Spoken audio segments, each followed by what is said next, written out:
예. 마태복음 24장의 말씀을 통해서 우리가 세상 끝날의 징조 세 가지를 살펴봤습니다. 미혹이 일어나게 되고, 또 사회적 재앙으로 인하여서 세 번째로 영적 위기가 온다. 그리함으로 많은 믿는 자가 실족하게 되어지게 되고, 또 불법의 성함으로 거짓 선자의 영향으로 성경을 왜곡하고, 또 잘못된 해석을 통해서 거짓 선자의 영향으로 교회는 이제 불법이 성하고 사랑이 식어진다고 말씀했어요. 이런 가운데에서 24장 13절의 말씀은, 그러나 너희는 끝까지 견디는 신앙이 되고 결국 마지막 우리가 주님 앞에 서기까지 견고히 서는 그러한 믿음이 되라고 말씀하죠. 자, 이런 가운데 우리가 이제 그러한 세상 끝날의 징조를 통해서 오히려 깨어서 기도하고 끝까지 견디는 신앙이 되어서 해야 할 일이 뭐냐? 오늘 마태복음 24장 14절에 바로 천국 복음을 온 세상에 전파하는 일입니다. 이유는 뭐냐면, 이 땅에 아무리 사회적 재앙이 오고 영적 위기가 와도요, 그리고 많은 미혹이 교회 안에서 일어나서 많은 그리스도인들을 참으로 힘들고 어렵게 해도 이것은 세상 끝이 아니라 시작에 불과하고, 재난의 시작에 불과하고, 우리가 두려워 떨 게 아니라 담대함으로 이제 주님이 다시 오실 날이 가까운 것임을 알고 우리가 뭐를 해야 되겠어요? 바로 복음을 온 세상에 전파해야 끝이 오기 때문에 이 복음을 위한 그러한 헌신의 삶이 되어야 된다는 거죠. 그래서 우리가 이제 주님이 다시 올 날이 가까운 이때 세상 끝날의 징조를 통하여 주님이 다시 오실 날이 임박해서 마치 문 앞에 와 있다, 그렇게 성경에 말씀한 것처럼 볼 수 있는데, 이런 가운데 주님이 다시 올 길을 예배하는 사역이 필요해서 마르나타 순회 선교단이 이제 시작이 됐고, 또 순회 선교사 훈련학교의 사역을 우리가 하게 된 겁니다. 자, 이 순회 선교사 훈련학교는 선교제 영성 목회 사역으로 퍼스펙티브스 선교관 훈련이 크게 이제 5가지의 관점으로 정립하고, 그래서 마지막 때 심사해야 될 3대 중점 사역에 집중할 수 있도록 만드는 그런 훈련을 하게 됩니다. 자, 이 퍼스펙티브스라고 하는 바로 이 선교관을 이제 훈련해 가는데, 이 선교관을 이제 눈을 열어가는 훈련을 하기 전에 우리가 필요한 것이 뭐냐? 교회 안에서 반드시 이제 일어나게 되는 거짓 선지자, 이러한 잘못된 성경 해석을 통하여 미혹이 일어나므로 우리가 많은 사람들이 실족해 되어지고, 또 불법이 성하여 사랑이 식어지기 때문에 우리의 신앙이 이 세상 끝날의 징조 현상들을 보면서 올바르게 분별하고 말씀에 깊이 뿌리를 받고 견고히 끝까지 견고히 끝까지 승리하는 신앙이 되기 위해서는 말씀 무장이 필요합니다. 그래서 우리가 이제 성경 66권을 오직 하나님의 구속사적인 관점, 그래서 하나님의 구원의 계획을 따라 창조하시고 또 타락한 인간에게 심판이 임하지만 구속의 은혜의 언약을 허락하셔요. 여자의 후손으로 또 어린 양으로 이 땅에 오신 예수 그리스도의 구속사역을 예언합니다. 자, 이런 가운데에서 구속사의 핵심은 예수 그리스도가 오셔서 십자가에 죽으시고 부활함으로 성취하시고 다시 오셔서 완성해 갈 겁니다. 성경을 구속사의 관점으로 또 예수 그리스도 중심으로 66권을 이제 관통하는 말씀 무장이 마지막 때에 교회 안에 파고드는 모든 그러한 거짓 선지자의 미혹에 속지 않고 우리의 신앙을 지킬 수 있는 가장 큰 것인 줄로 믿습니다. 사실은 우리의 믿음이 말씀 위에 견고하게 서서 흔들림이 없는 믿음이 되고, 또 우리의 믿음이 미혹에 속아서 이단에 넘어가지 않아야 우리의 믿음도 지키고 그 믿음을 가지고 우리가 사명을 따라 헌신하고 충성하게 돼요. 아멘. 그렇기 때문에 우리가 선교관을 열어가기 전에 먼저 성경을 구속사적 관점에서 성경 66권을 예수 그리스도 중심으로 한번 바라보고 관통할 수 있는 말씀 묵상의 시간을 먼저 갖기로 합니다. 할렐루야. 자, 성경 66권 오늘 여기에서 보면은 이제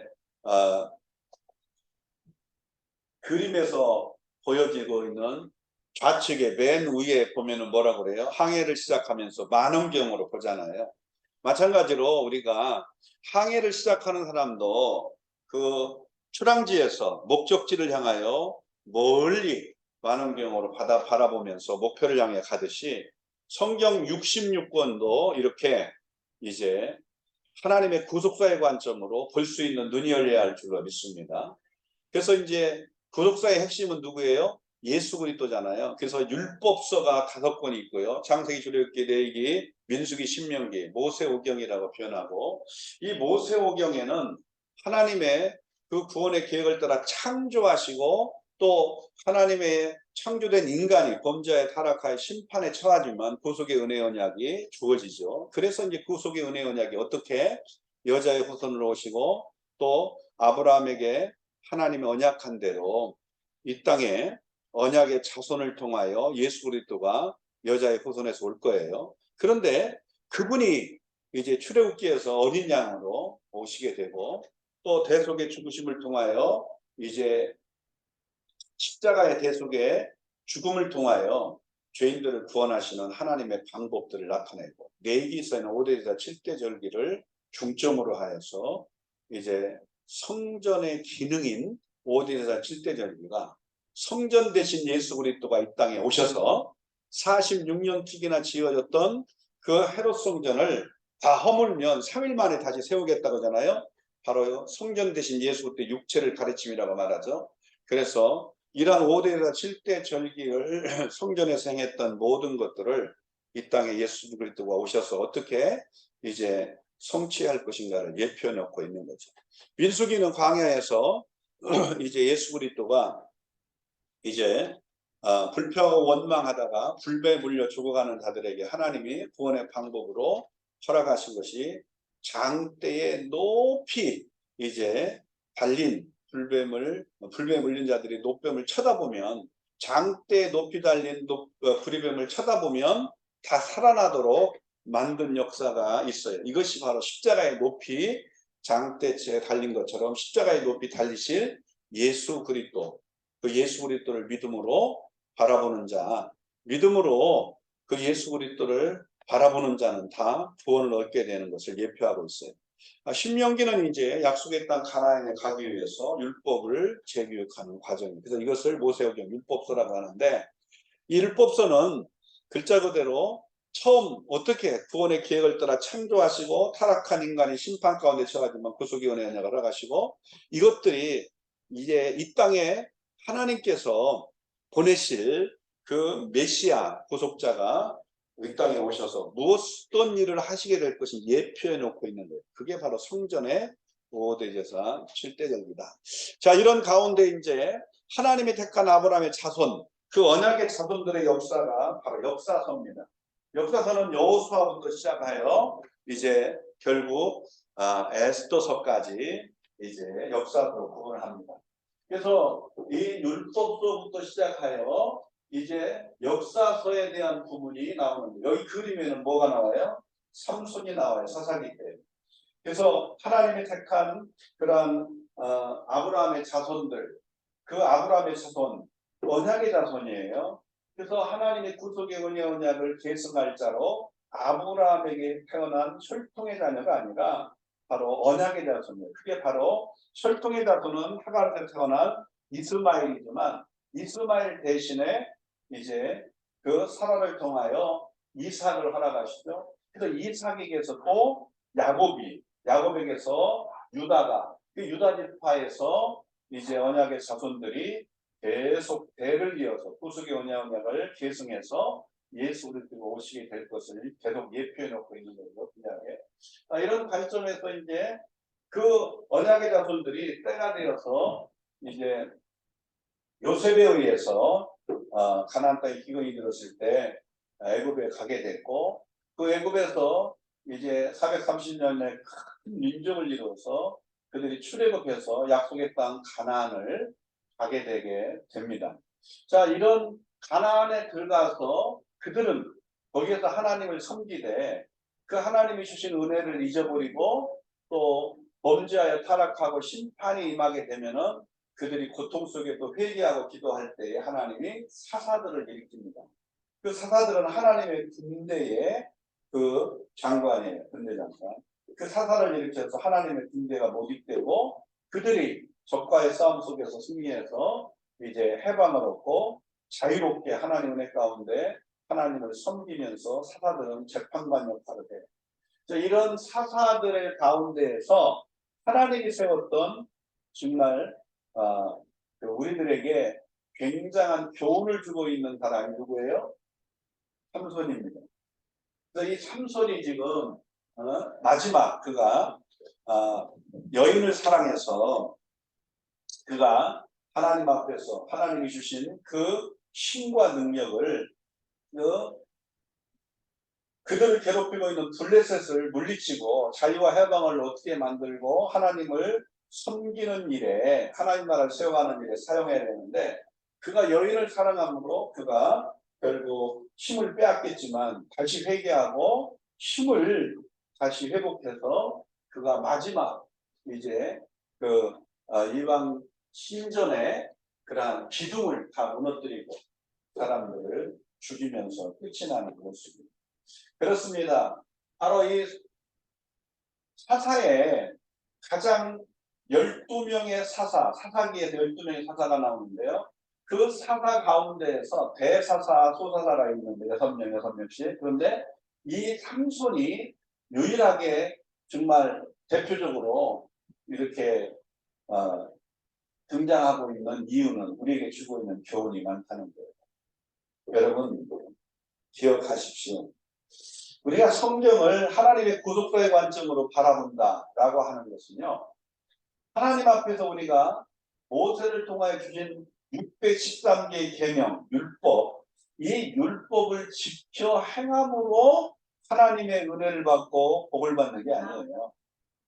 정말 그것보다는 범죄에 타락한 심판 가운데 처한 인간에게 하나님 구속의 은혜를 허락하신 것처럼 오직 하나님의 은혜를 저버리고 범죄하여 타락함으로 심판에 처한 하나님의 백성이라도 회개하면 또다시 하나님 긍휼을 베풀어서 구원하시는 거예요. 누구처럼?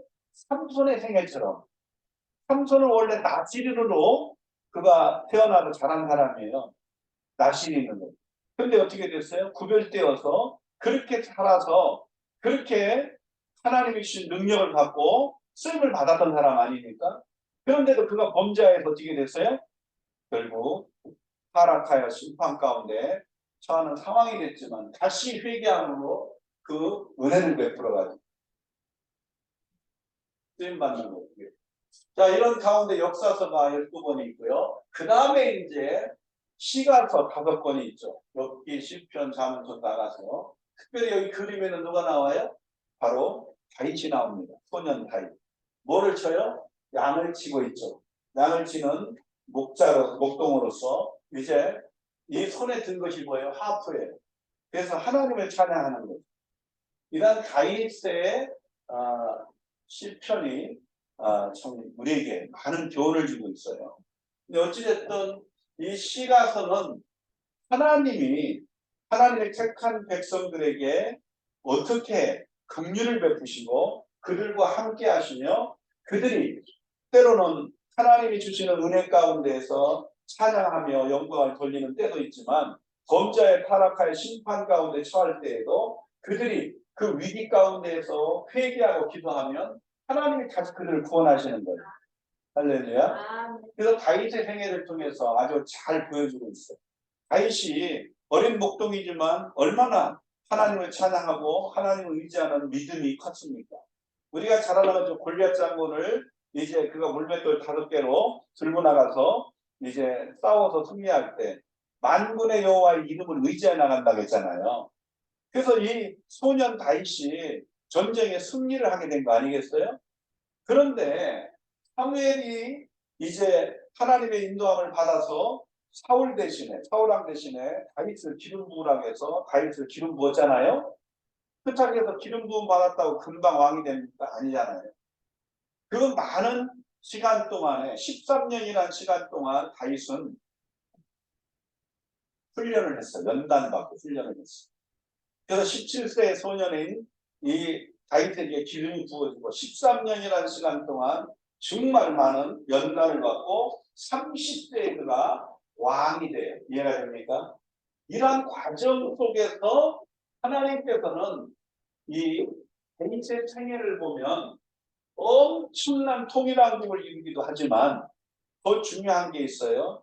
이 다윗이 그 하나님 은혜 가운데 최고로 정말 전쟁에 승리해서 주변 국가들을 통일시키고 성전을 건축할 수 있는 모든 재료들을 준비하고 했지만 피를 많이 흘려서 성전 건축은 허락되지 않았지만 그에게 최고의 하나님이 함께 하시고 승리케 하시는 복을 누리는 그때에 어떻게 해요? 범죄하게 되잖아요.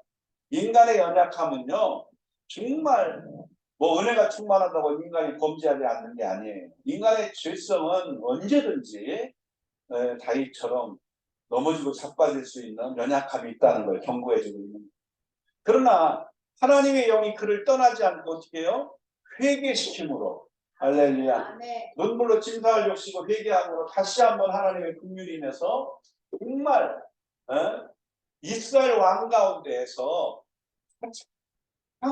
하나님께서 그 하나님의 그 언약을 다시 아브라함의 언약한 그 언약을 다시 되새김질 해주고 다윗집의 언약의 축복을 계승하게 되는 놀라운 역사를 이루잖아요.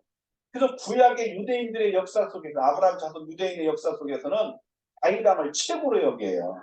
그래서 지금도 유대인들의 국기의 그림이 뭔지 알아요? 다윗별이에요.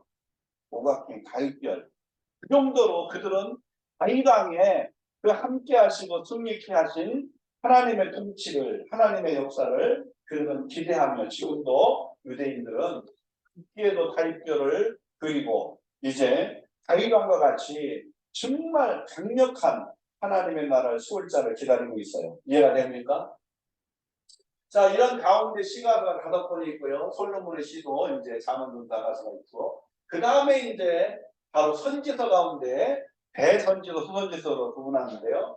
대선지서는 5번이에요. 이사야, 에레미야, 그리고 에스겔, 다니엘 4명의 대선지자가 있는데 그 가운데에서 에레미야, 에가를 써서 5번으로 구분을 합니다. 이 대선지는 뭘로 구분하느냐? 성경 가운데 대선지서는 이 땅에 예수 그리스도가 왜 필요한지, 이 땅에 예수 그리스도가 범죄에 타락한 심판 가운데 처한 인간들에게 하나님께서 정말 심판에 처한 인간들을 구원하기 위하여 하나님이 보내신다고 말씀하신 분이 누구요? 바로 메시아, 구원자예요. 바로 이 선지서들을 통하여 이 땅에 소망 없고 절망 가운데 심판 가운데 있는 인간들에게 마치 여기 에스겔 본창의 마른 표와 같이 그 사망에 처한 인간에게 그 가운데에서 그를 구원할 자가 누구예요? 이 땅에 보내실 메시아다. 그 예수를 보내겠다고 계속 소망의 말씀을 전하는 게 선지서인데 그 가운데 대선지서는 오늘 이사야와 에레미야, 특별히 이사야와 에레미야는 포로 이전에 남쪽 유다의 포로 이전에 이제 예언한 내용들인데요.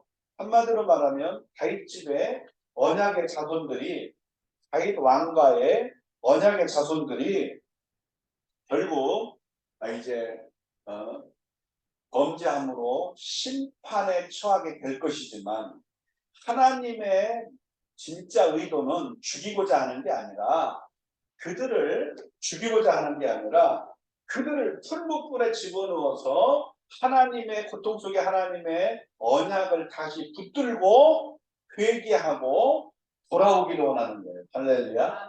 언약 안에 다시 돌아오기를 원하는 거예요.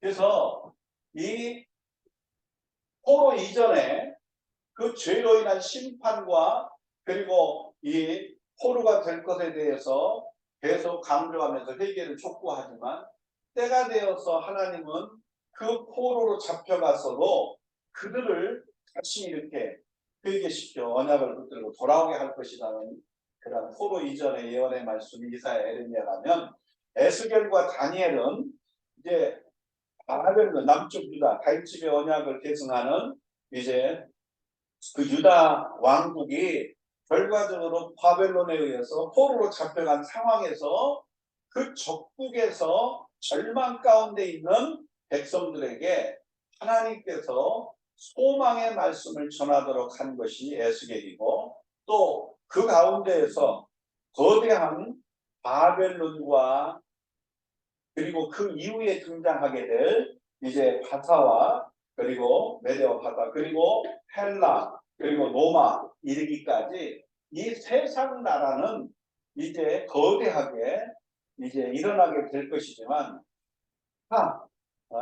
느부갓네살 왕이 보았던 큰 신상이 있었잖아요. 금신상, 그죠? 그래서 머리는 금, 그리고 이 가슴과 두 팔은 은, 그리고 배와 넓적다리는 동, 그리고 이 허벅지와 종아리, 종아리와 그리고 두 개, 10개 발가락이죠. 이제 이 부분에 대해서는 이제 철과 흙으로 혼합되어 있는 그 신상을 보게 됐어요.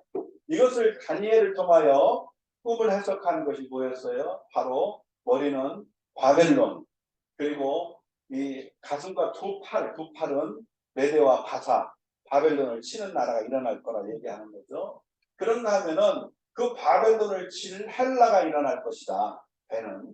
그리고 그 배와 넓적다리는 헬라가 일어나게 되고, 그 헬라의 안락성의 태양이 죽고 나라가 갈라질 거라는 그 장소들에 의해서. 그리고 거기에서 노마가 나타나요. 이 종아리하고 이 열발가락. 그래서 노마의 속국 안에서 이제 거대한 신성 로마 제국같이 독일을 중심으로 유럽의 그러한 왕들, 황제들을 중심으로 해서 일어난 게 신성 로마 제국이에요. 그래서 교황청을 중심으로 한 로마의 교황권에 대항을 해서 일어나게 된 그러한 신성 로마 제국과 같이 10개의 발가락이 로마 통치 안에 속국 안에 있던 그러한 나라들 가운데 10개의 발가락이 일어날 것을 예표하고 있고, 그런데 뜨인 돌 하나가 와서 거대한 신상을 다 차례대로 깨뜨려 부시는 거예요.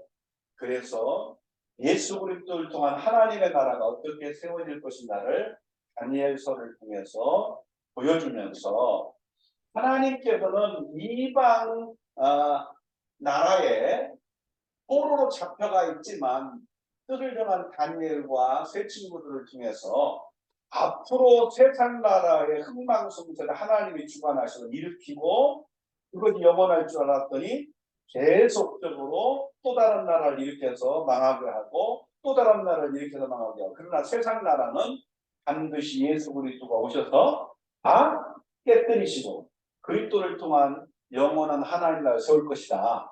이것을 다니엘서 2장에 그 느부갓네살 왕의 꿈을 통해서 얘기를 해주는 거예요.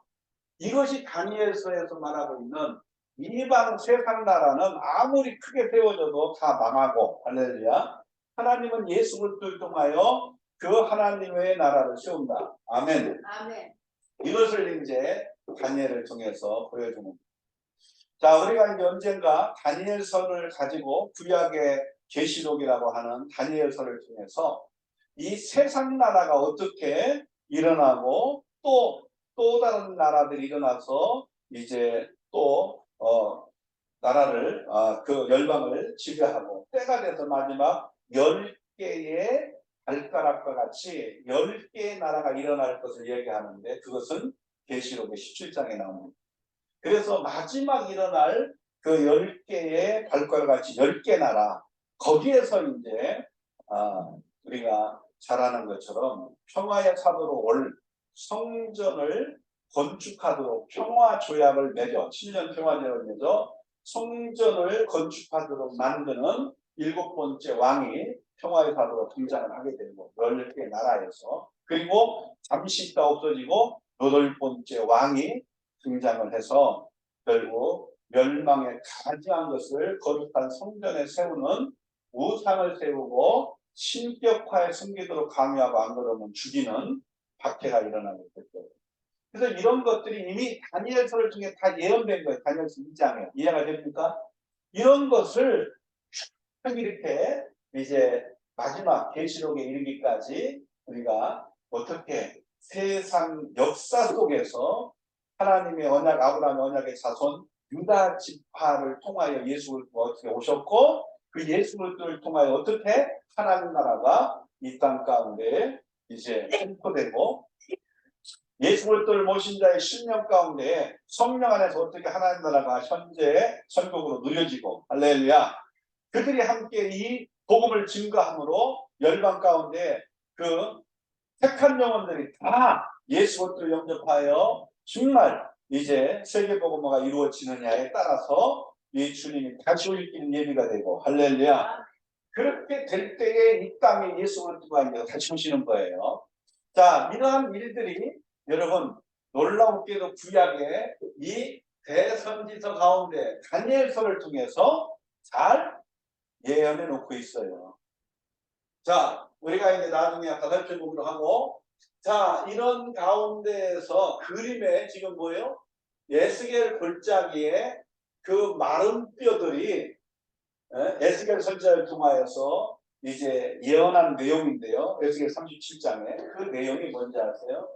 바로 바벨론의 포로로 끌려가서 포로 난민 수용소에서 절망 가운데 있고 슬픔 가운데 있는 그 하나님의 그러한 언약의 백성들이 지금 절망 가운데 있잖아요. 그런 가운데 현실은 너무나 절망이고 암담한데 에스겔 선지자의 눈을 열어갖고 환상을 보여준 거예요.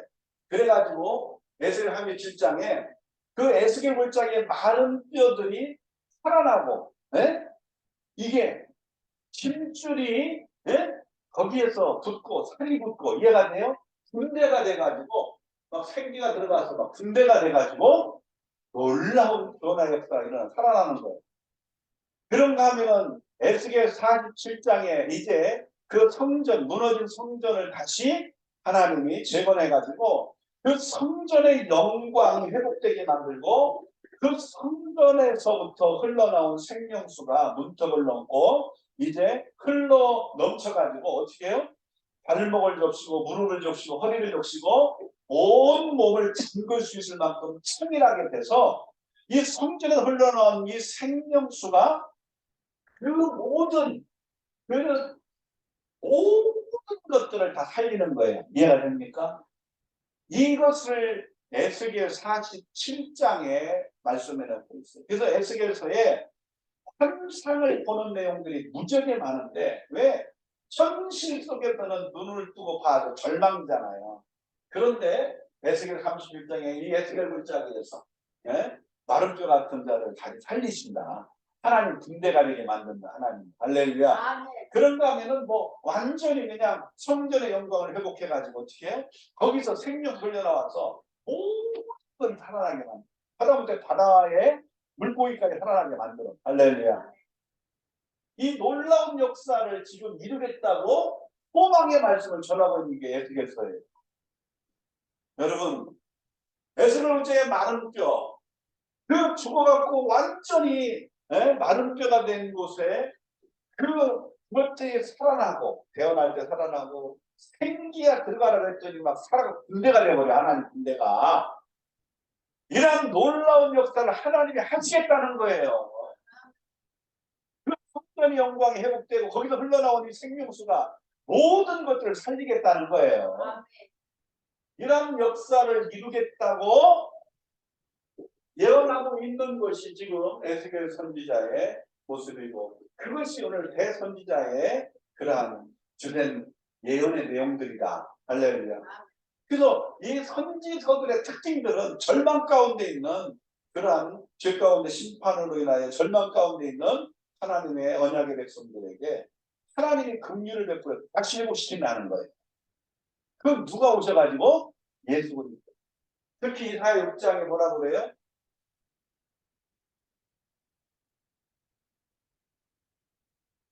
나무가 상수리 나무가 배임을 당하여도 어떻게 해요?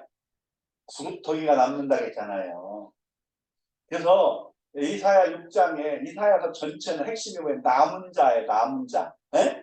하나님의 그 아브라함의 언약의 자손 이삭 야곱 유다 지파의 남은 자손 가운데에서 다윗 집의 언약을 계승한 그 유다 왕국의 남은 언약의 자손들 가운데에서 다 포로로 잡혀가고 다 죽는 것 같고 끝나는 것 같아요. 나무가 상수리와 뱀을 당해도 흙머리가 남듯이 하나님의 언약의 자손들을 통하여 남은 자들을 통하여 거기서 뭐요? 새순이 나온다는 거예요. 새순. 그토기에서. 그게 바로 누구요? 유다 지파에서 오신 누구? 예수. 아브라함과 다윗에서 오신 예수를 얘기하고 있는 거예요. 아멘. 아멘. 더 중요한 거 에레미야서. 에레미야서의 25장과 또 에레미야서의 말씀 가운데 보면은 큰 나라 바벨론의 포로가 되어져 갖고 70년이 차면 돌아올 것을 예언하고 있어요. 그래서 다니엘이가 비록 적군이 가서 포로가 되어져서 이방 왕을 섬기는 그러한 일을 하고 있는데도 하나님을 섬기고 우상을 숭배하지 않기를 뜻을 정한 그 믿음 가운데 지혜를 주셔가지고 때가 되어 다니엘에게 하나님께서요 에레미야 25장에 있는 그 바벨론의 포로로 잡혀가지만 70년이 차면 돌아오게 할 것이라는 언약의 말씀을 생각나게 해서 그 말씀을 붙잡고 회개하며 기도한 거예요. 다니엘이가 네?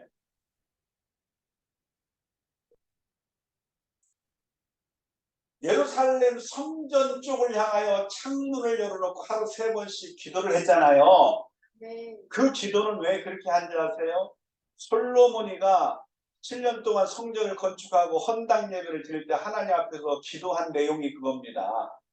성전에 하나님 영광이 이루고 그 예수 그리스도의 그 하나님의 영광만 그 성전을 향하여 정말 백성이 나와 예배할 때 복을 주시고 더 중요한 건 적국의 포로로 잡혀갔을지라도 성전을 향하여 그들이 회개하고 기도하면 포로에서 그들이 돌아오게 할 것이라고 기도를 했어요. 이해하십니까?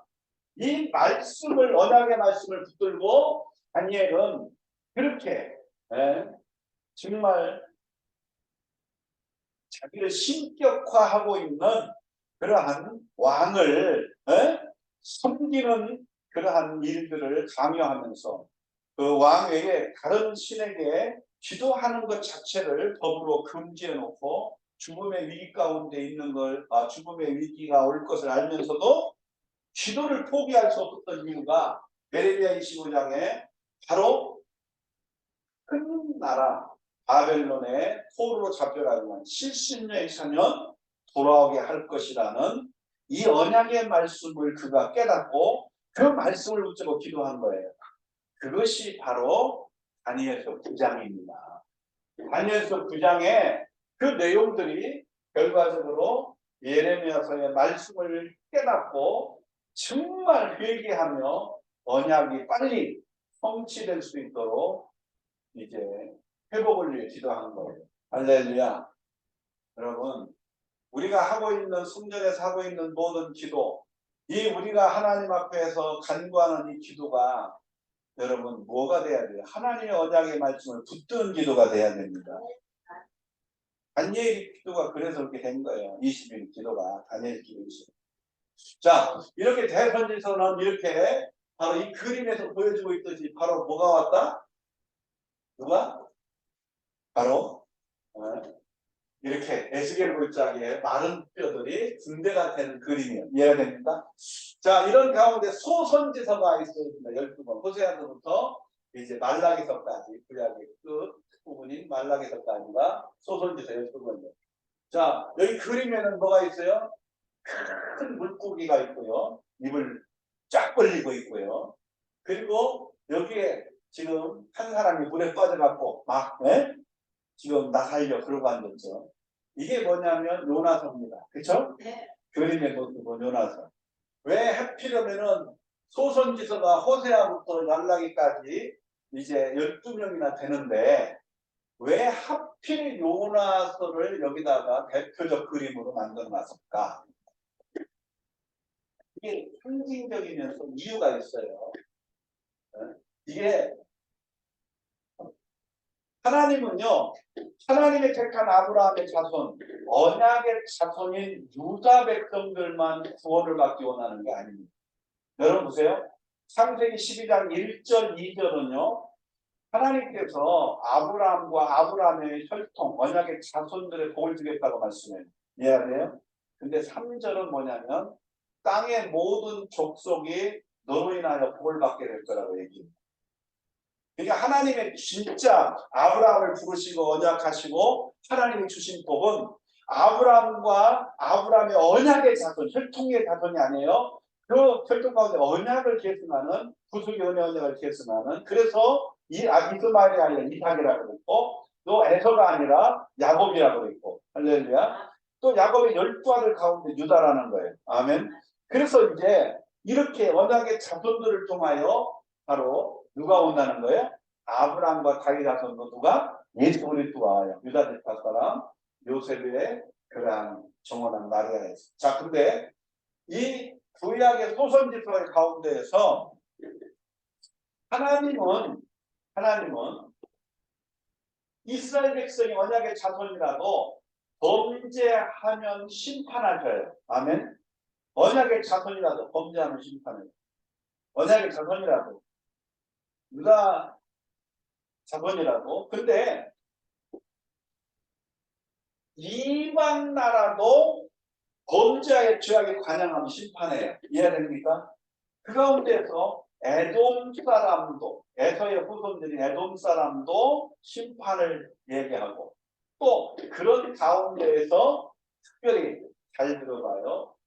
이방인, 아브라함의 혈통적 그 언약의 자손만이 아니라 이방인이지만 구약에서도 이방인이지만 심판의 말씀을 듣고 회개하면 구원하시는 것이 하나님의 은혜입니다. 진짜 하나님은 이방인들 가운데서도 참으로 이 심판의 복음을 듣고 회개하면 구원하시는 거예요. 그것이 요나서에서 말하고 있는 그 약수르라고 하는 이방 나라의 수도가 니누에인데 그 약수르라고 하는 그 이방 나라의 수도가 니누에인데 그게 요나를 보낸 거죠. 심판이 만나고 가서 경고의 말씀을 전하라고. 근데 도망갔잖아요. 안 한다고. 그랬는데 하나님 물고기를 통해서 그를 삼켜가지고 참으로 니누에에 그 바닷가에다가 토해내가지고 니누에 가서 복음을 전했어요. 심판의 복을 전했다 이 말이에요. 그랬더니 당연히 이제 요나는 이제 그 하나님의 택한 자손들 이스라엘 백성들을 괴롭힌 것이 악수르기 때문에 적국이잖아요. 그 적국의 수도가 하나님의 심판을 당해서 멸망할 거라는 마음으로 열심히 전하고 있었는데 아니 심판할 날이 다가와서 40일이 지나갖고 심판이 올 거다 했는데 40일이 지나도 심판이 고사하고 니느웨 성의 모든 왕부터 모든 백성 하다못해 짐승까지 다 금식하며 회개를 하니까 하나님이 심판하는 게 아니라 구원해버리는 거예요. 여러분 하나님이 소선지서를 통해서 주는 메시지가 뭐예요? 이방인이라도 하나님 통치 가운데에서 그 하나님의 공의와 죄악이 관영하면 심판하시고요. 그러나 그들에게도 하나님은 긍휼을 베풀어서 회개하면 구원하시는 거예요. 뭐 언약의 백성이라고 회개하지 않아도 구원이 있는데 그렇지 않고 언약의 백성이라도 하나님의 긍휼을 받고 사랑을 받는 백성이라도 회개하지 않고 죄악이 관영하면 심판하셔요. 언약의 백성이라도. 그러나 그 언약의 백성은 회개함으로 다윗처럼 회개함으로 어떻게 해요? 또다시 구원하셔요. 아멘. 근데 이방인들은 무조건 이방인이라고 언약의 자손이 아니라고 무조건 심판하는 게 아니라 회개하면 구원하시는 것이 하나님의 마음입니다. 그럼 결론은 뭐예요? 구약에서도 하나님의 선교는 구약에서도 아브라함에게서부터 언약할 때부터 창세기 20장 3절부터 나오는 거예요. 그래서 땅의 모든 족속이 아브라함과 그 언약의 자손들을 통하여 이 땅에 오실 누구? 메시아 예수 그리스도를 믿음으로 땅의 모든 족속이 다 구원을 받게 될 것이다. 그렇게 창세기 7장 3절에 다 아브라함이 약속한 거예요. 그래서 로마서 4장에는 뭐라고 말씀하는지 아세요? 아브라함은 철통적 유대인들의 조상만이 아니라 이방인 가운데서 예수 그리스도를 믿는 모든 자들의 조상이라는 거예요. 아브라함은. 할렐루야. 믿음의 조상이 되는 거예요. 자, 이런 관점에서 구약 성경을 이제 율법서, 역사서, 시가서, 대선지서, 소선지서로 해서 이렇게 구분을 하고, 그런 가운데에서 이 땅에 소선지서 중에 마지막 책이 구약의 39권 가운데 마지막이 뭐예요? 말라기죠. 말라기 4장 6절로 8절이 마지막 말씀인데 굉장히 중요해요. 찾아서 한번 읽어봐요. 말라기서 4장 6절로 8절 한번 찾아가고 크게 읽어봅니다.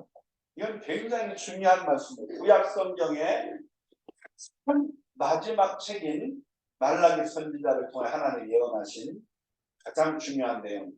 말라기 4장 6절로 8절 읽어봐요. 네? 네? 그럼 6절부터 읽어봐요. 그가 아비의 마음을 자녀에게로 돌이키게 하고 자녀들의 마음을 그들의 아비에게로 돌이키게 합니다. 네. 돌이키지 아니하면 두렵건대 내가 와서 저주로 그 땅을 칠감하노라 하시리라. 예, 10절까지 되죠? 6절까지 참 헷갈립니다.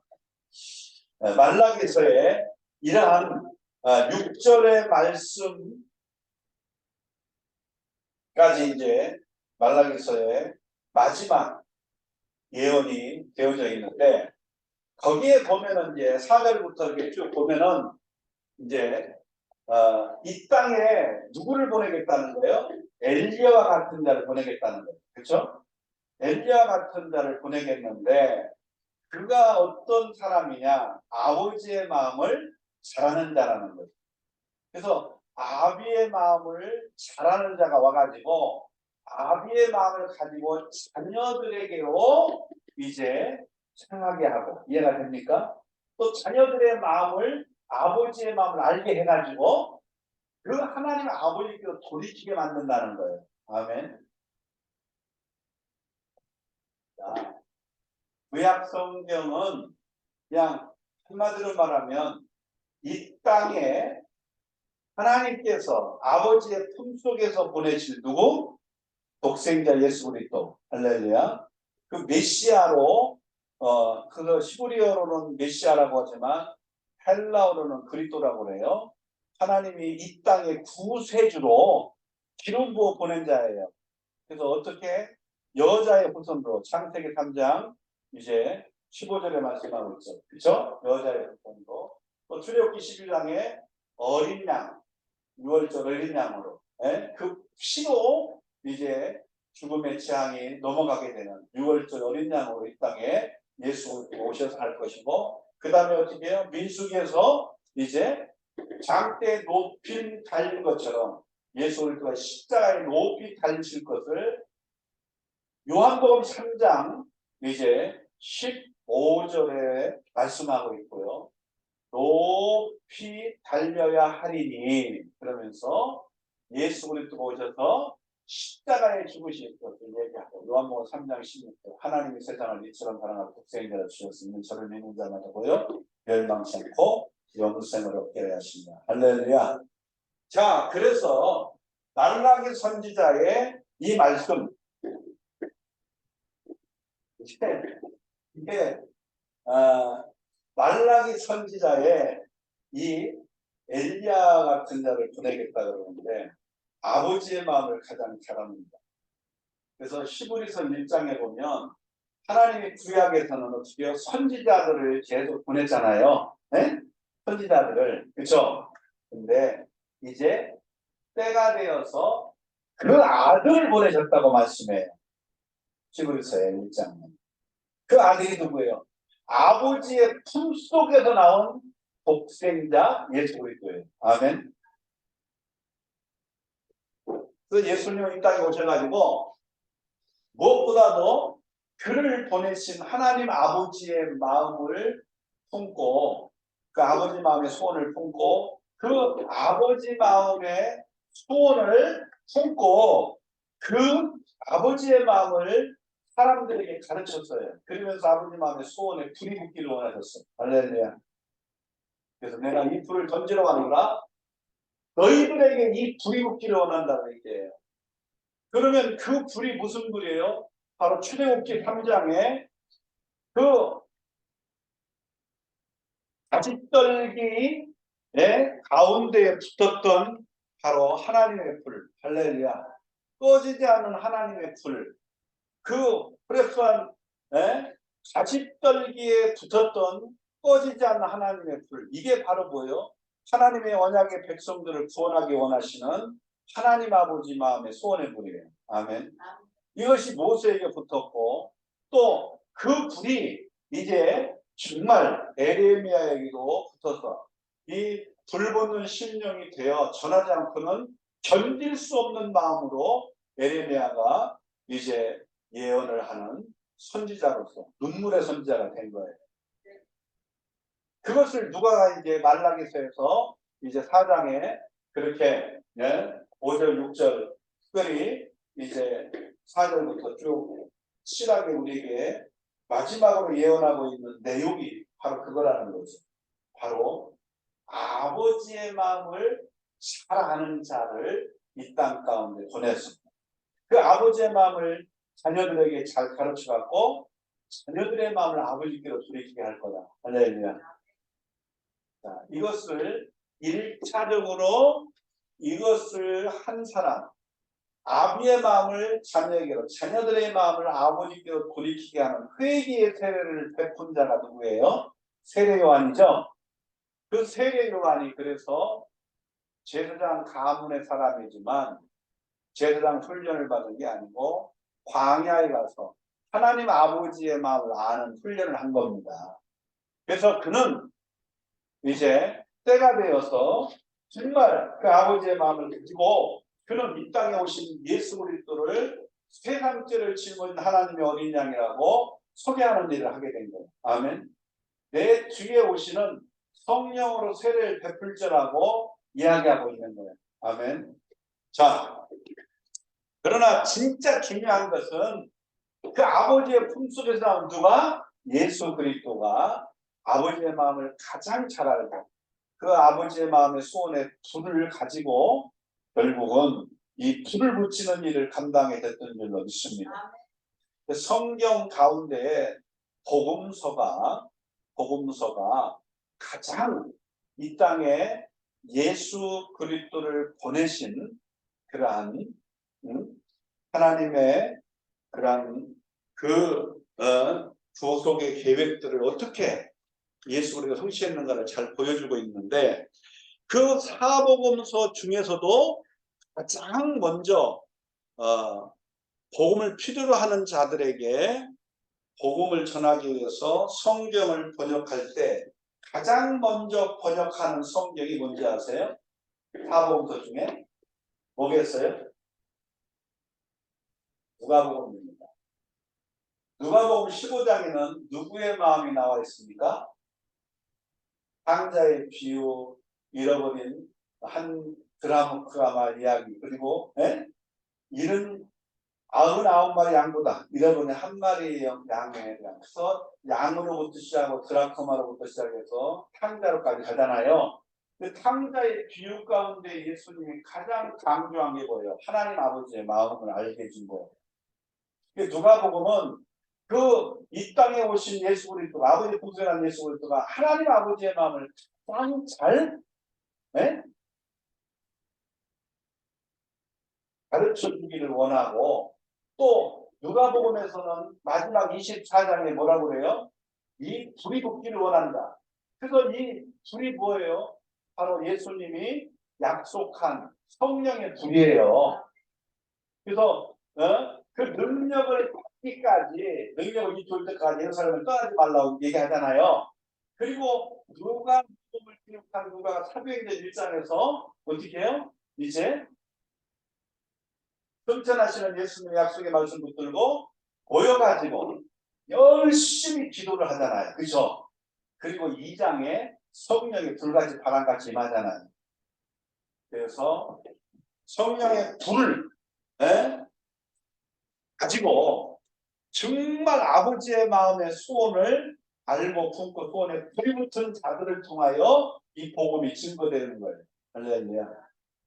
이것들이 이제 말라기 선지자의 말라기서의 4장 4절부터 6절까지의 이 말씀을 통해서 이 말라기 선지자가 구약 성경의 마지막 39권의 끝이요. 그 말라기서의 그 4장의 끝부분에 그렇게 강조했던 것. 엘리야와 같이 아버지의 마음을 잘하는 자를 이 땅에 보내겠다고 하는 그 말씀의 내용처럼 누가 왔다?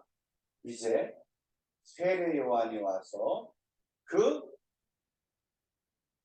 하나님 아버지의 마음을 알고 자녀들의 마음을 하나님께로 돌이키는 회개의 세를 베풀었다. 아멘.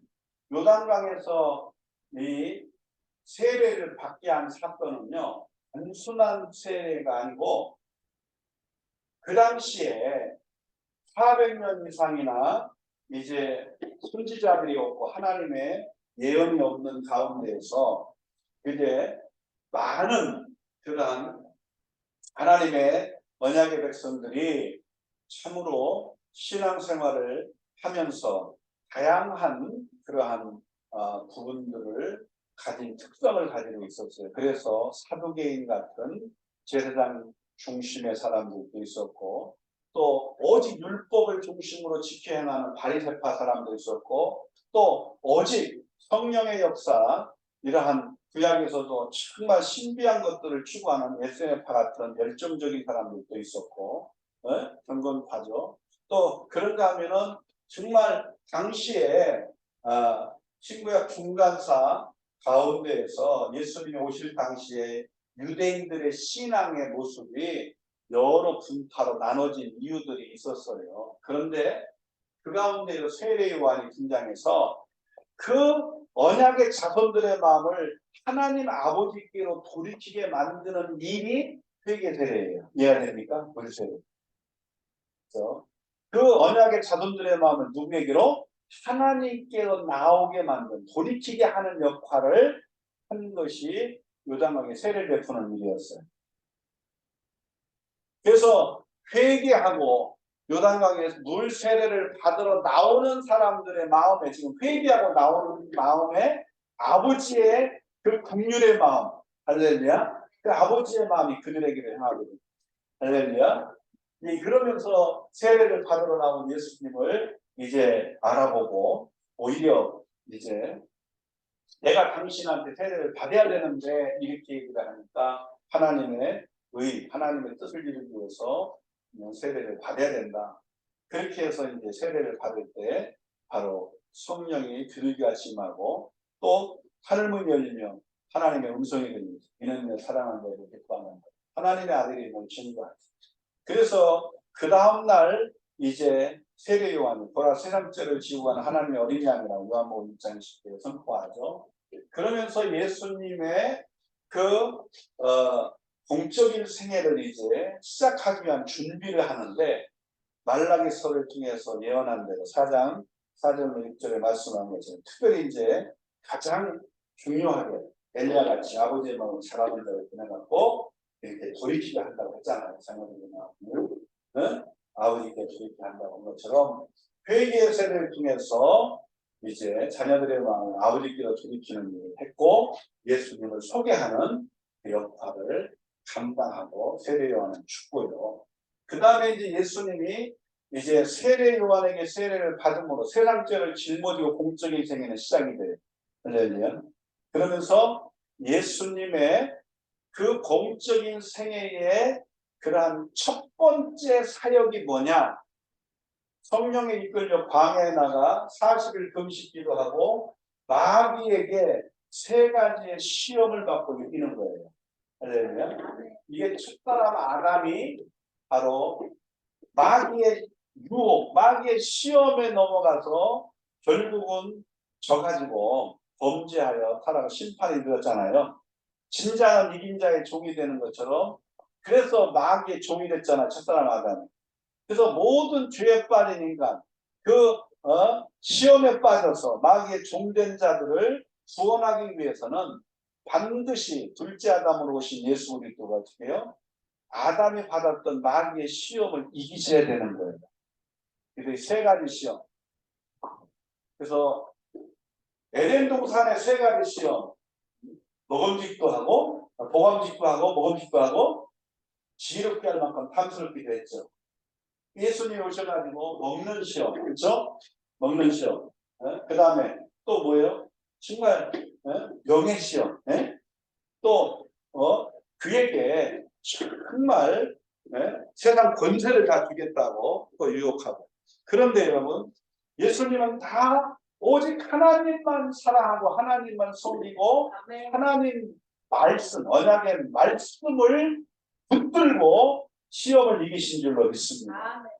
그래서 오늘 우리가 절대적으로 이방신을 섬기고 우상 숭배하고 이방신을 섬기는 것 자체가요, 결국은 사망에 이르는 거예요.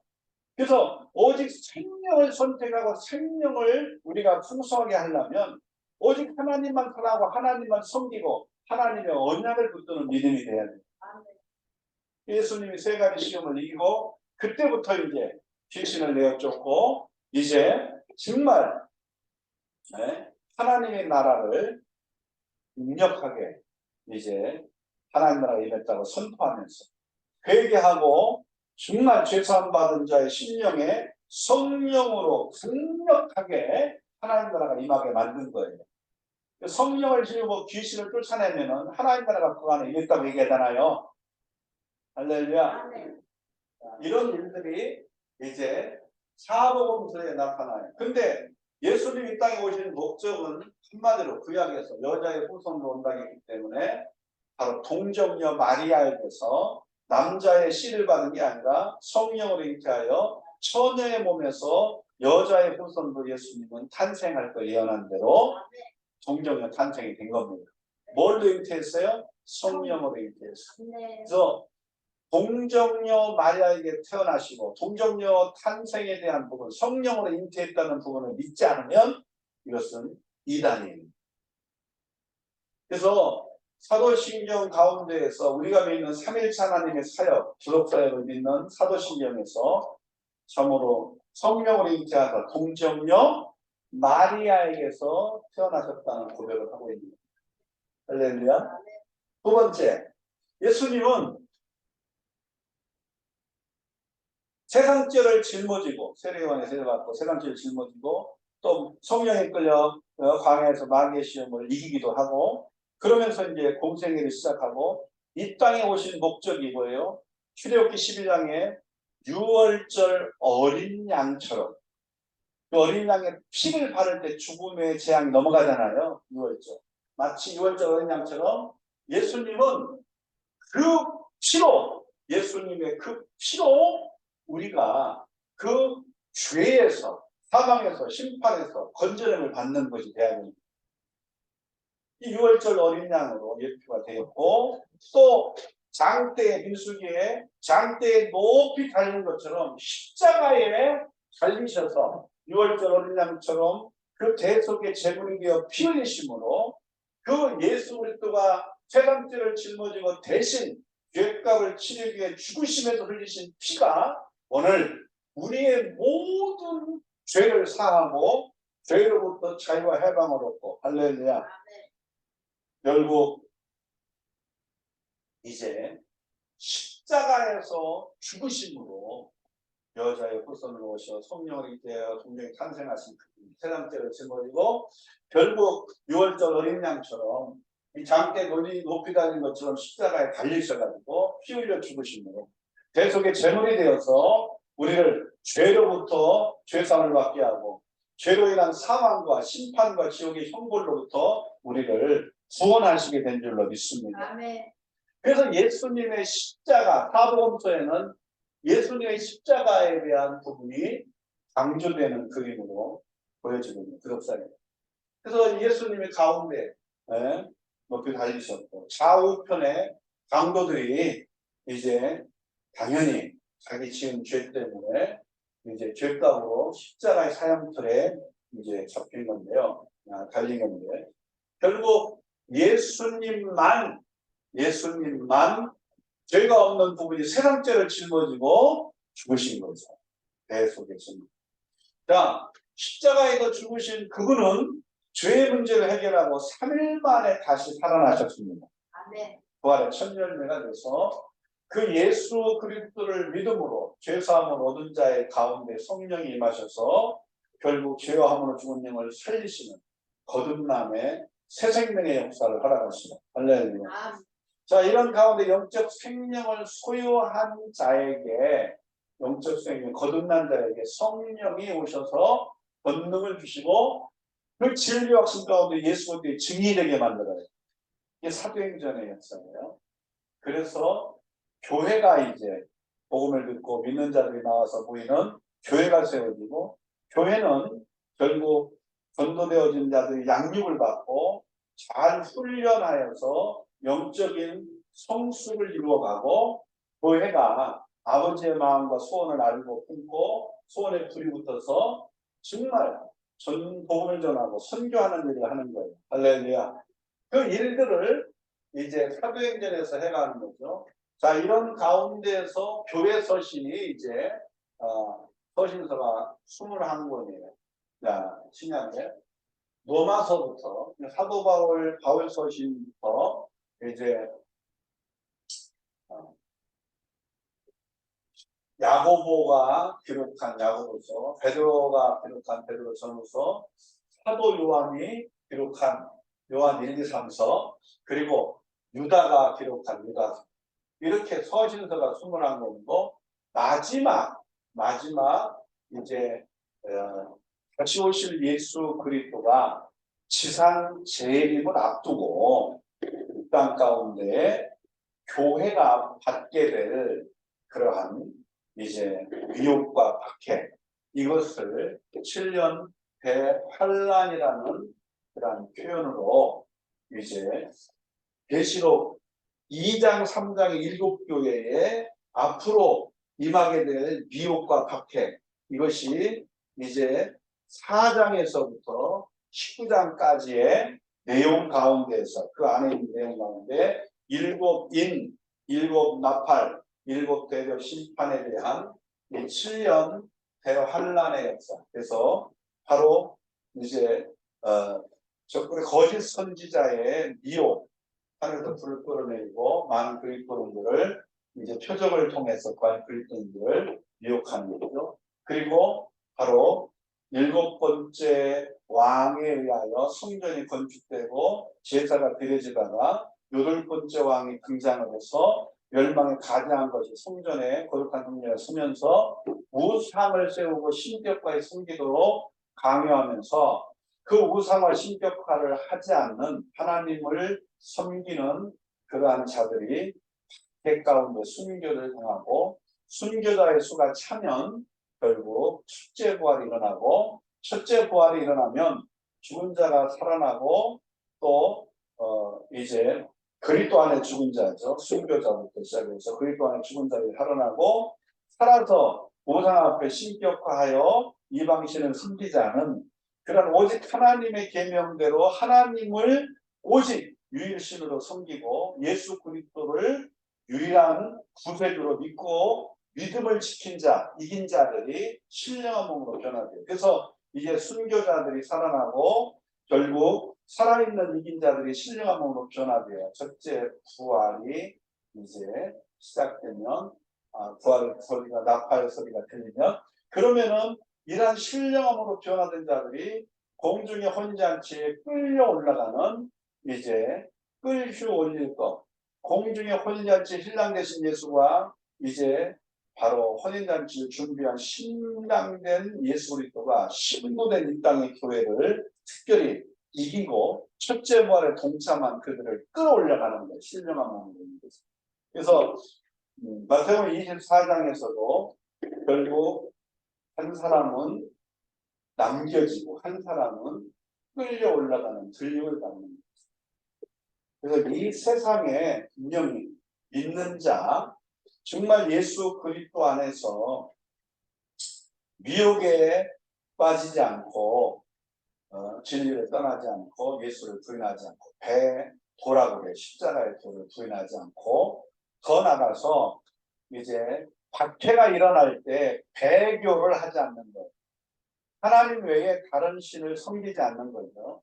그래서 배교와 배도가 반드시 미혹과 박해로 일어나게 돼요. 그것을 7년이라는 기간 동안 그리스도의 지상재림을 앞두고 계시록 19장의 지상재림을 앞두고 7년이라는 기간 동안 일어나게 될 것이다. 이것을 말씀하고 있는 계시록 이제 4장부터 19장 사이에 바로 일곱 나팔 일곱 대접 심판에 대한 내용들입니다. 그 모든 것들은 2장, 3장에 계시록 1장에서 말한 일곱 교회에 앞으로 이러한 그리스도의 지상재림을 앞두고 이러한 미혹과 박해가 일어나겠지만 교회 머리 대신 예수 그리스도가 2장, 3장에서 함께하고 있는 것처럼 결국 우리가 회개하고 기도하고 끝까지 이기는 자의 신앙이 되면 이기는 자가 되면 결국 첫째 부활이 일어날 때 신령한 몸으로 변화되어 공중 혼인잔치에 끌려 올라가게 된다. 할렐루야. 이 소망을 가지고 그리스도가 지상 재림을 하시면 어떤 일이 벌어지느냐? 바로 짐승 적그리스도와 거짓 선자는 잡혀서 영원한 유황불 못세. 마귀는 잡아서 1000년 동안 무덤에 가두고요. 이 땅에 지 처음 하늘과 처음 땅은 싹 없어지고 바로 주님이 다스리는 새하늘과 새 땅을 창조하시고 통치하시는 그러한 주님의 통치하시는 나라가 시작이 돼요. 언제? 바로 1000년이라는 기간 동안 된다고 계시록 20장 4절은 말씀해요. 그래서 그때는 천년왕국은 바로 결국은 마귀의 사주를 받았던 짐승적 그리스도 거짓 선자가 이미 다 그리스도가 지상 내림을 심판하셔서 다 이제 심판을 받았기 때문에 마귀도 무정에 갇혀있기 때문에 악이 없는 세상, 그게 바로 이사야 65장에 말하고 있는 바로 천년왕국 세상입니다. 이것을 계시록 21장에 말하는 새하늘과 새 땅, 처음 하늘과 처음 땅을 어떻게 새하늘과 새 땅이라고 하는 바로 그 새하늘과 새 땅의 새 예루살렘 성, 그 성의 보좌 앞에서 흘러나오는 생명수 강이 있고 강가에 시절을 쫓아 열매를 맺는 12 그 생명나무 열매가 할렐루야. 이게 이제 계시록이에요. 그러면은 계시록은요 7교회를 향하여 결국 너희들은 누구 때문에 승리한다? 교회 머리 대신 누구? 예수 그리스도 때문에 승리한다. 사망 권세를 깨뜨리고 3일 만에 부활하셔서 부활의 천년회가 된, 그래서 승천하셔서 하늘과 땅과 땅 아래에 있는 모든 것들을 무릎 꿇게 하신 만왕의 왕이요 심판의 주가 되시는 예수 그리스도, 만왕의 왕 되신 예수 그리스도를 믿는 우리가 그분의 이름 때문에, 그분의 권세 때문에 오늘 정말 그 예수 그리스도와 함께 그리스도 안에서 새 생명을 가지고 살아갈 때에 믿는 자에게 보내주신 보혜가 성령의 권능을 힘입어 우리가 승리할 수 있다. 할렐루야. 여러분, 그래서 우리가 마지막 때 일어날 영적 전쟁이 심하게 일어나요. 그 영적 전쟁에 승리하는 비결은 영적 무장이 돼야 됩니다. 그 영적 무장이 뭘로 돼야 돼요? 그게 진리가 되시는 예수 그리스도를 소개하고 있고 예수님이 오셔서 하실 일을 말씀하고 있는 성경의 말씀, 진리의 말씀으로 무장해야 됩니다. 아멘. 말씀에 깊이 뿌리를 박은 그 예수 그리스도의 영성으로 충만해서 생명이 풍성한 자가 되어야 바로 영적 전쟁에 승리하고 끝까지 이기는 자가 되어 첫째 부활에 동참하고 공중의 혼잔치에 참여하고 할렐루야. 천년 동안 왕노릇하고 둘째 부활이 일어나고 백보자 심판 이후에 결국 영원토록 왕노릇하는 자들이 세세토록 왕노릇하는 자들이 될 줄로 믿습니다. 이제 우리가 이렇게 성경을 딱 한마디로 어떻게 보느냐, 66권 하나하나의 사건별로 어떠한 원어의 의미를 갖고 단어 하나를 풀어가지고 비유적으로 또 뭐 영적으로 해석하려고 애쓰는 것보다 성경을 하나님이 계시하신 원래의 목적대로 구속사 관점, 창세전에 하나님의 구원의 계획을 따라 창조하시고 타락하여 심판에 처했으나 구속의 은혜로 허락하신 그 구속의 언약이 어떻게 택한 자들을 통하여 계승되고 이 땅에 아브라함과 다윗의 자손에 누가 와요? 예수 그리스도가 오셔서 구약이 예표되고 모세올 중에 승전되신 예수 그리스도의 5대 제사 7대 절기로 예표된 구속사역을 십자가에서 다 이루시고 할렐루야. 네. 또 정말 율법 완전케 하고 그리고 선지서를 통해 이 땅에 그 죄악으로 인한 심판 가운데 처한 인간들에게 오직 소망이 있다는 건 뭐예요? 인간이 할 수 없으니까 죄에 빠져 죽어가고 아무것도 할 수 없으니까 누를 보내겠다? 하나님이 하시는데 누구? 하나님이 구세주를 보내겠다는 거예요. 그런 메시아의 그런 소망의 말씀을 선지서를 통해 보내준 거예요. 그럼 예수님이 오셔가지고 죽으시고 부활하신 거예요. 할렐루야. 이러한 구속의 은혜와 이 놀라운 끊을 수 없는 사랑의 말씀 속에 영원한 천국의 소망을 우리가 가지고 있는데 여러분 하나님 나라는 말의 자고 능력이 있다고 오늘 하나님 나라는 먹고 마시게 임하는 게 아니라 바로 성령 안에서 우리 심령 가운데 성령 삼으시고 의와 평강과 희락으로 임하는 거예요. 그래서 우리의 심령의 천국을 이루는 거예요. 그래서 신명 28장에 정말 소유의 복, 이 눈에 보이는 이 땅의 복, 육신의 복, 소유의 복이 이 신명기 28장의 복이 어디요? 마태복음 5장에는 7장까지 산상수훈에 특별히 마태복음 5장의 8복에서는 심령의 천국이에요. 할렐루야. 심령의 복이에요. 8복. 있습니까?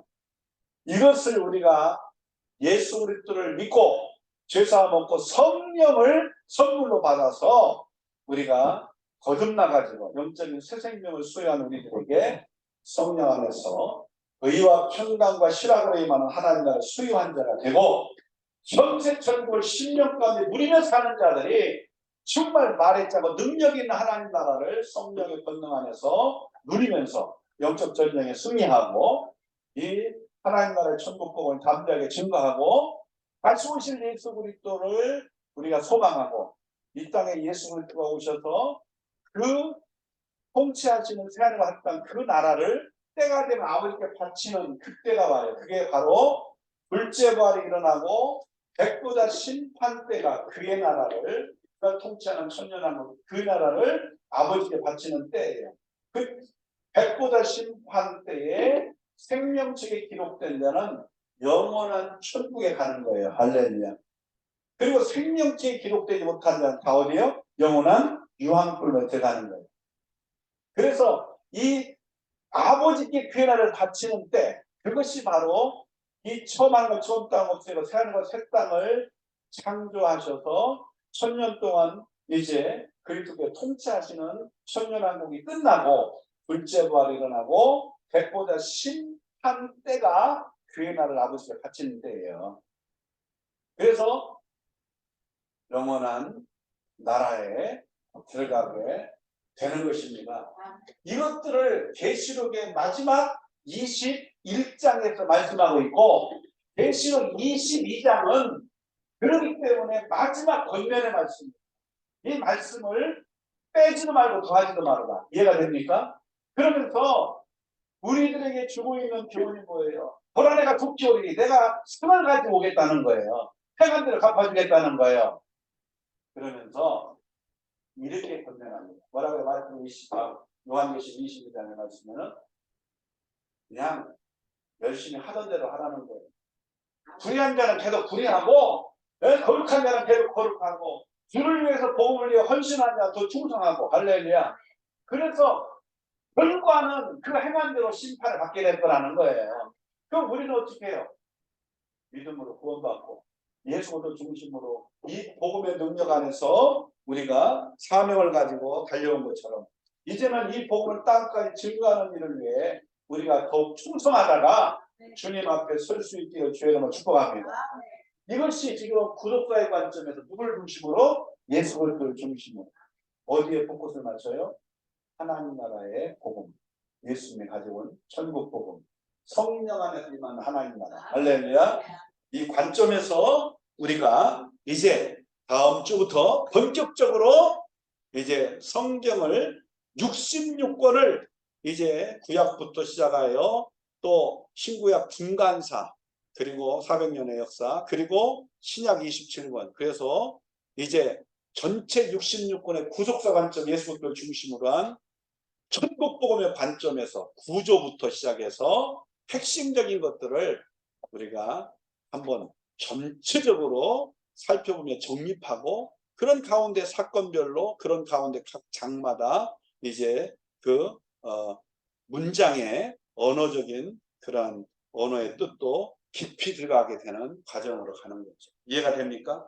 전체를 다 구독사의 관점에서 이렇게 관통을 하고 예수 그리스도 중심으로 우리가 성경 전체를 볼 수 있는 눈이 열려야 돼요. 아멘.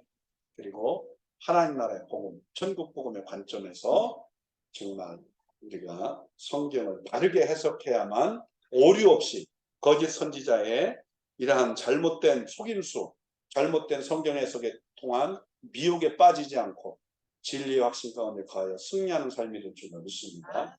기도하겠습니다. 아버지 하나님, 우리가 이제 말씀 무장의 시간들을 갖기를 원합니다. 주의 성령께서 우리의 눈을 열어 주시옵소서. 말씀으로 무장하여 견고히 서서 이 복음을 위해 충성하는 저희들 되게 하여 주시옵소서. 우리 주 예수 그리스도의 이름으로 기도하옵나이다. 아멘. 할렐루야.